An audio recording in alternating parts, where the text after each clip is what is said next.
temps de la regarder un petit peu, cette MC20, pour comprendre un petit peu le design. Et déjà, vous avez remarqué que vous avez une distinction en fait entre le haut de la voiture et le bas de la voiture. Pourquoi? Parce que le haut est quand même principalement destiné à l'esthétique. Il n'y a pas beaucoup d'appendices, la ligne est très fluide. Et en bas, dans la partie noire, et bien là en fait l'aéro a été particulièrement travaillé. Je vous rappelle que l'aéro en fait a été travaillé avec Dallara. On les connaît principalement grâce à leur expertise en Formule 1. Et bien ici en fait on a une combinaison des deux contraintes, la contrainte esthétique et la contrainte aérodynamique. Vous voyez par exemple le diffuseur à l'arrière, il est bien placé en dessous avec les échappements au-dessus du diffuseur. Ça par exemple c'est tout un travail d'ingénierie qui en fait toute l'efficacité. Regardez à l'avant, on retrouve les liens de parenté avec, je dirais, son ancêtre, la MC12, sortie en 2004. Alors qui, elle, était plus destinée à une homologation en championnat FIA, donc beaucoup plus sportive. Mais regardez, on a vraiment des points communs, notamment sur l'avant, la partie calandre. Puis sur la couleur aussi.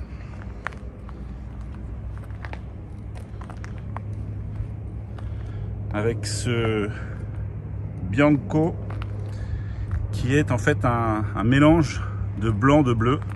Les reflets sont absolument dingues. Vous voyez là, on voit bien le bleu qui se dessine. Parce qu'en fait, on a des pigments bleus dans le blanc.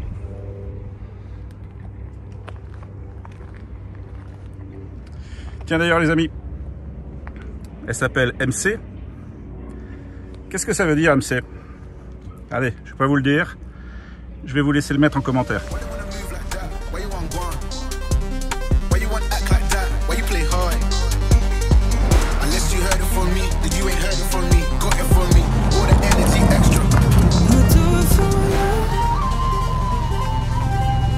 Allons voir ce qui se cache derrière les sièges. Et bien regardez, vous avez ici le nouveau moteur fabriqué 100% par Maserati. C'est pas un moteur qu'ils ont été prendre dans une banque d'organes d'un cousin. C'est le V6 Nettuno. Il est assez exceptionnel. Alors déjà, il développe 630 chevaux. Il a un couple de 730 Nm disponible dès 3000 tours. Donc dès les bas régimes, en fait, vous avez tout l'agrément moteur. Il y a un système dérivé de la Formule 1 qui permet d'avoir en fait 2 chambres de combustion. On va pas rentrer dans les détails techniques, mais simplement, il faut bien comprendre que ce moteur Nettuno, c'est vraiment un moteur de pointe et qui propose d'ailleurs du coup un rapport poids-puissance qui est un des plus compétitifs sur le marché des sportifs, puisque on a 1475 kg pour 630 chevaux. Je vous laisse faire le rapport. Cette MC20, elle n'oublie pas d'avoir ce fameux petit effet waouh qu'on cherche dans une supercar. C'est tout simple, mais regardez, c'est toujours aussi efficace. C'est l'ouverture des portes, ici, en des litres. Alors non seulement ça facilite l'accès à bord, mais en plus, avouez, ça a quand même de la gueule. La voiture a une cellule complète en carbone, d'ailleurs on le voit ici, regardez. Tout ça c'est du carbone forgé. Et à l'intérieur, on a une combinaison de cuir, d'Alcantara. L'Alcantara, c'est vraiment la signature des sportives. Vous voyez ici, avec le mélange gris foncé bleu. Et donc ce fameux Alcantara, qu'il faut le dire, a aussi un rôle pratique, qui est en conduite un peu appuyée, et bien que vous ne glissiez pas dans les baquets. Regardez les finitions carbone.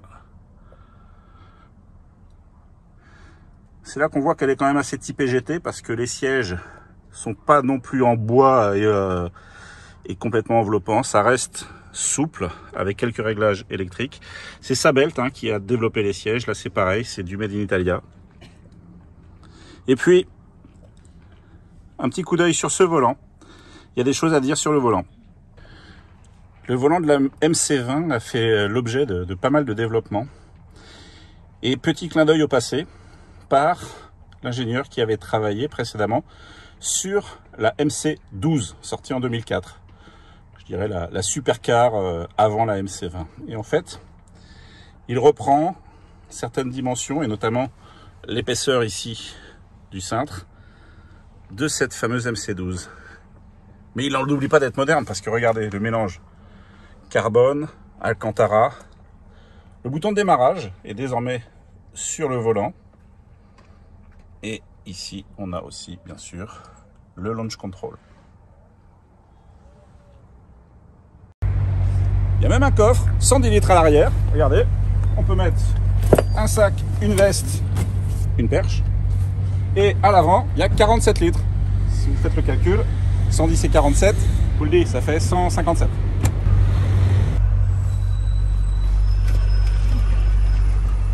On y est à l'intérieur de la Maserati MC20. On est parti pour faire un petit road trip entre Nice et Saint-Tropez. On n'a pas choisi les coins les plus pourris. Et on va vous emmener avec nous les amis. Allez, embarquez!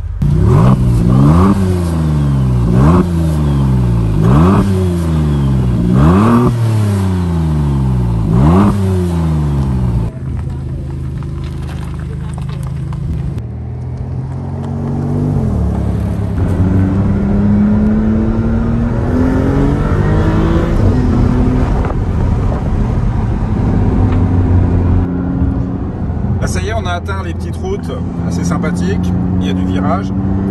Et ce qui est vachement agréable, c'est que la voiture est très coupleuse. En fait, le V6 et la boîte proposent 730 Nm de couple, et ce dès 3000 tours. Ça veut dire que vous avez le couple maximum à 3000 tours. Et là, vous voyez, par exemple, je suis en 4e, et je vais la laisser descendre un petit peu. Et là, je vais faire une petite relance. Et j'ai déjà 500 Nm de couple disponible. Donc en fait, le moteur est disponible tout le temps. C'est vachement agréable. Bien souvent dans les sportifs, il faut être dans les tours. Et bien là, pas du tout.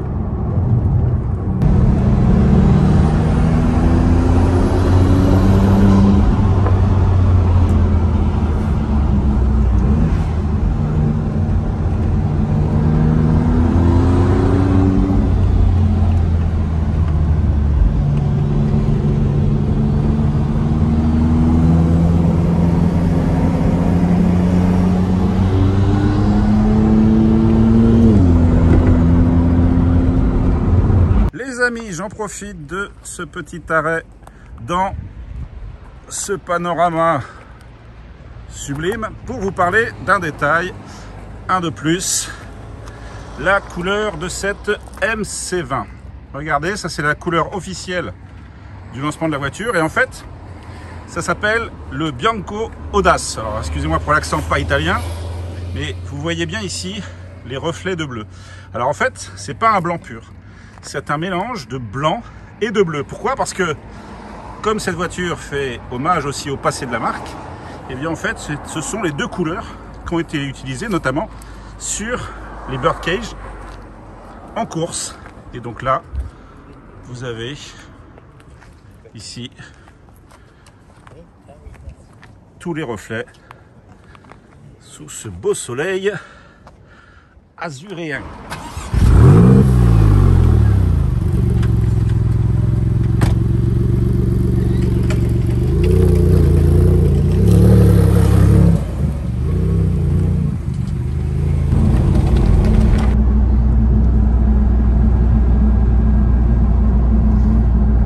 MC20,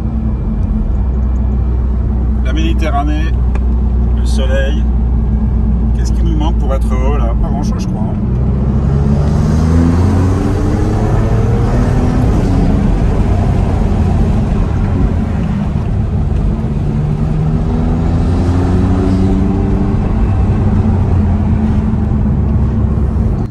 Ici on va passer en mode GT parce qu'on était en mode de conduite sport en fait.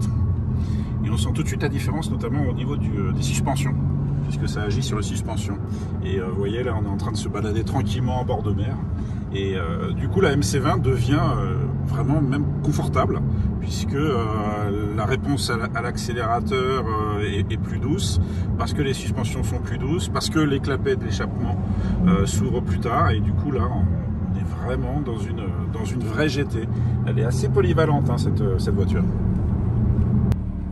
Heureusement, ici on a une petite touche magique qui s'appelle le lift, qui permet de soulever la voiture à l'avant de 5 cm et de passer les à peu près 12 milliards de dodanes qu'on trouve au kilomètre sur les routes de France.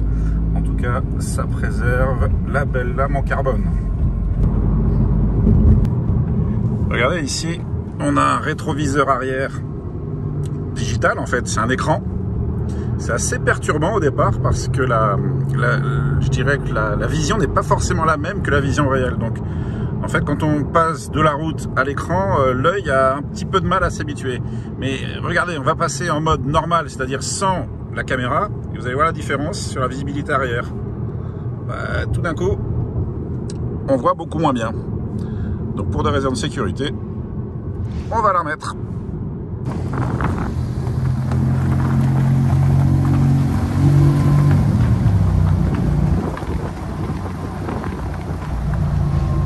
Les amis, on vient d'arriver dans ce qui peut être un peu son milieu naturel à cette MC20, on va pas se mentir, le port de Saint-Tropez, avec ses supercars, ses yachts, et puis ses stars. Et surtout, tous les gens qui nous prennent en photo, parce que franchement, elle a beaucoup de succès cette voiture. Faut dire qu'elle est quand même excessivement belle. Allez, moi je vous laisse pour quelques minutes et je vais embarquer à bord de ces bateaux pour finir tranquillement la journée.